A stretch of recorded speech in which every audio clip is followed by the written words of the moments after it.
It's Tech It Out!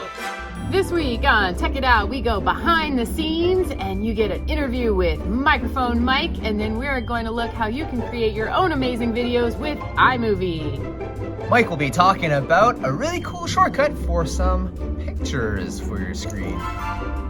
And Jeff will show you how you can get all the apps you want on your computer or your iPad. And Simon will be talking about split panes in Gmail.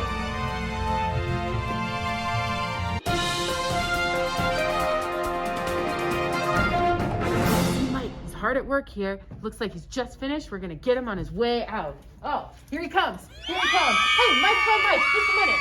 Hi. How do you do it? It was great. It was a complete team effort. 100% of the time. We were giving 110% all the time. It was just fantastic. Everyone can create. Let's create. Woo! Let's go. Behind the scenes at Tech It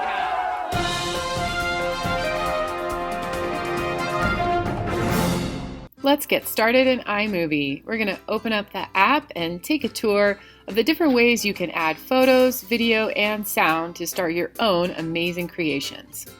The first thing you'll see is a prompt to go ahead and import your media, which you can do from your hard drive, anything you may have already downloaded.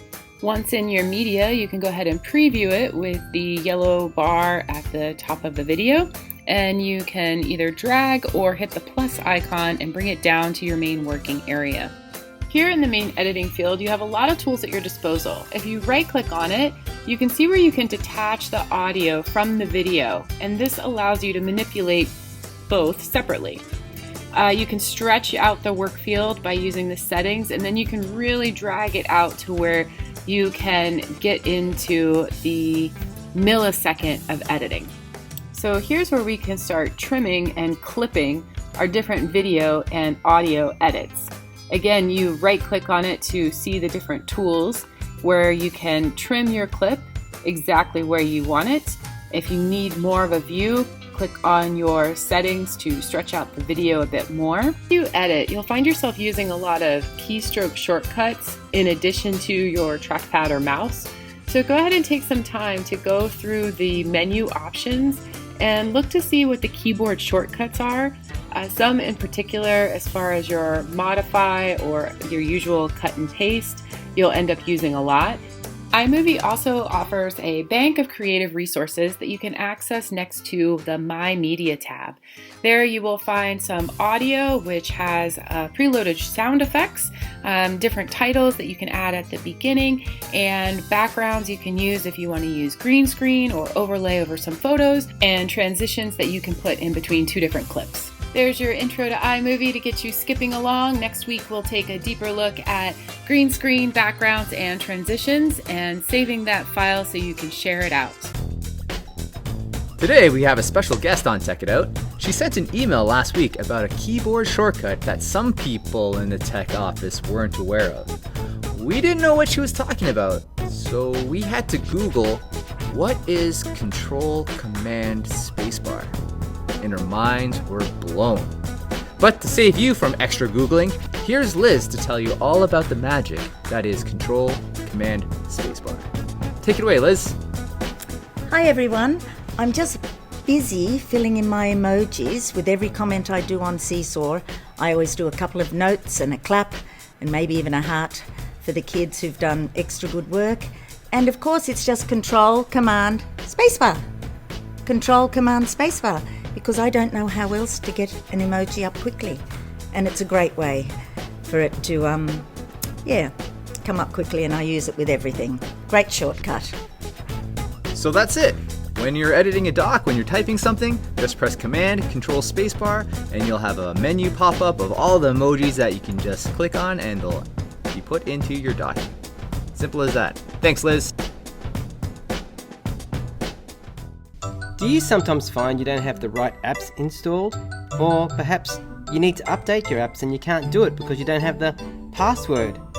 Or your students keep coming and asking you, how do I do this? Or how do I update this? I don't have iMovie. We get that question a lot at the tech office, and we've got a really easy solution that you can use as well. Check this out. Because we use the Mozile management system here at school, you can easily install any of our school apps on your own.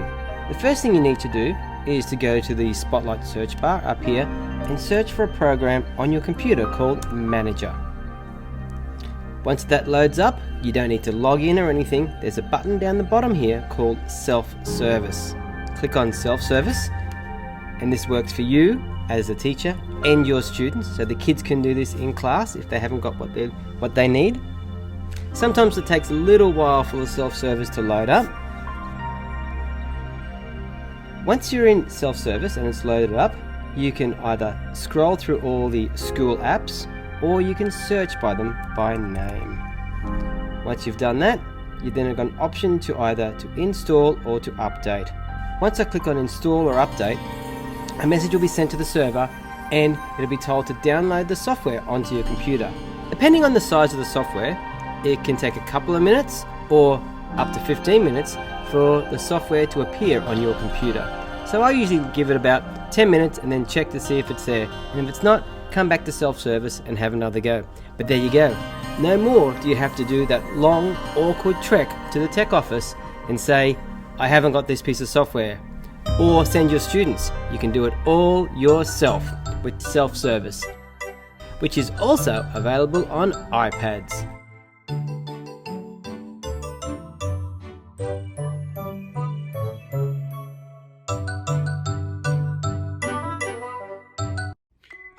Have you longed for the day when your email could be looking like this? The list of your emails here and a glimpse of the email on the right?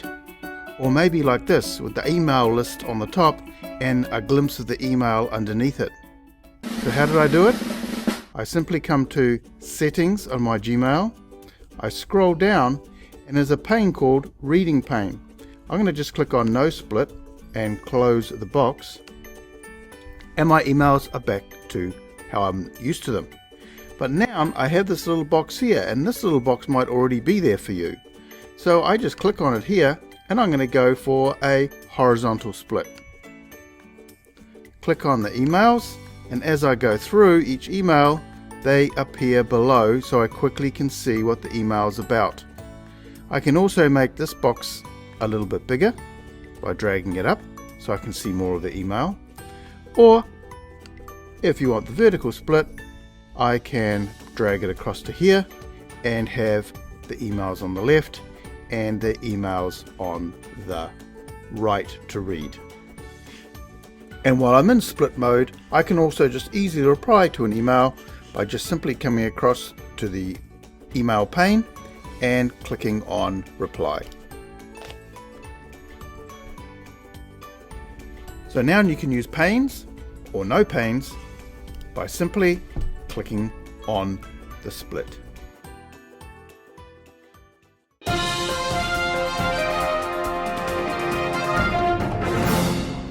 Here we are, behind the scenes on Tech It Out. We got Jeff over here, hard at work. Let's see what's going on here.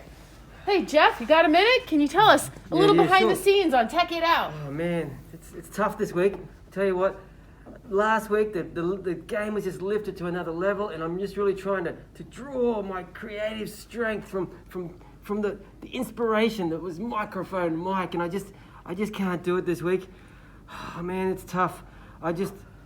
I got a call on it. Oh, come on, microphone mic. I know your mantra. Everyone can create. That's the thing. Yes, that's it. I've got it. Right.